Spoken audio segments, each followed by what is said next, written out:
Hi, this is Shannon. Welcome back to my channel where you will find all things art. Today I'm going to show you different ways to transfer an image to your art project. I don't recommend drawing directly on your art project as you will likely accumulate a bunch of erase marks that you could show through your final piece.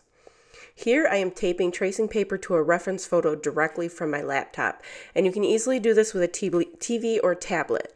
Be sure to put the tape in a couple of different places so that it doesn't move around while you're trying to trace.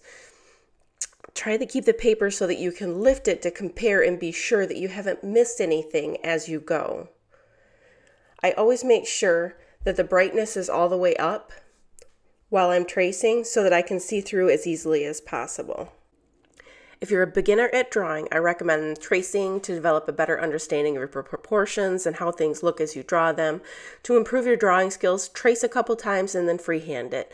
The more you do this, the better you will get at drawing. Always check that you've got everything before you remove the tracing paper.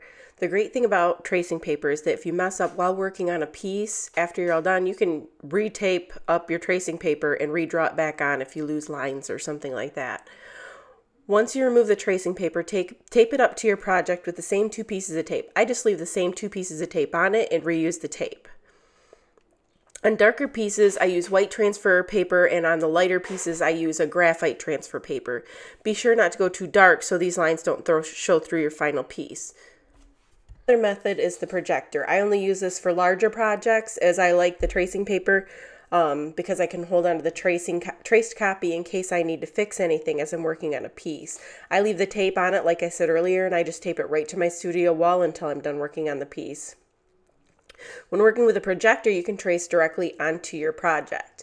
On lighter pieces, I'll use a graphite pencil or a water-soluble graphite pencil, and on the darker pieces, I'll use a white charcoal or chalk. You could also use paint to do your outline.